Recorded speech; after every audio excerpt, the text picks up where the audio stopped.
రక్తం పలచబడే టాబ్లెట్. దీని గురించి చెప్పమని చెప్పి ఒక సబ్స్క్రైబర్ కామెంట్ చేశారు. నార్మల్‌గా ఎకోస్ప్రిన్ 75, ఎకోస్ప్రిన్ 150 అని టాబ్లెట్స్ వాడుతుంటారు గదా! దీని గురించి చెప్తా వినండి.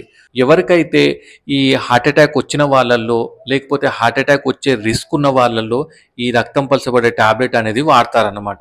అదే కాకుండా ఎవరికైతే పెరాలిసిస్ వచ్చిన వాళ్ళల్లో, లేకపోతే వచ్చే రిస్క్ ఉన్న వాళ్ళలో కూడా ఈ రక్తం పలచబడే టాబ్లెట్ వాడాల్సి వస్తుంది. అయితే ఈ టాబ్లెట్ మాత్రం లైఫ్ లాంగ్ వాడాల్సి ఉంటుంది. అదే కాకుండా వేరే కొన్ని సందర్భాల్లో ఎగ్జాంపుల్ ప్రెగ్నెన్సీలో కూడా షార్ట్ టర్మ్ కోసం ఈ టాబ్లెట్ అనేది వాడతారు. అయితే మరి ఈ టాబ్లెట్ ఎలా పనిచేస్తుంది అంటే నార్మల్‌గా మన రక్తం గడ్డగట్టడానికి ఏంటి ప్లేట్లెట్స్ అనేది హెల్ప్ చేస్తాయి కదా! సో, దాని మీద ఎళ్లి ఇది ఎఫెక్ట్ అనేది చేస్తుంది. అలా రక్తం గడ్డకట్టకుండా రక్తం పలచబడడానికి హెల్ప్ చేస్తుంది. ఈ టాబ్లెట్ మీకు డాక్టర్ ప్రిస్క్రైబ్ చేస్తే మాత్రం రెగ్యులర్‌గా వాడాల్సి వస్తుంది. ఎందుకంటే ఇది స్టాప్ చేస్తే మాత్రం మళ్ళీ హార్ట్ అటాక్ వచ్చే రిస్క్ గానీ, పెరాలిసిస్ వచ్చే రిస్క్ గానీ ఉండే ఛాన్సెస్ ఉంటాయి.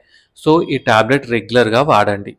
మీరు కూడా ఈ టాబ్లెట్ వాడుతున్నట్టయితే కింద కామెంట్ చేయండి. మీకు కూడా ఇలాంటి డౌట్స్ ఏమైనా ఉంటే కింద కామెంట్ చేయండి.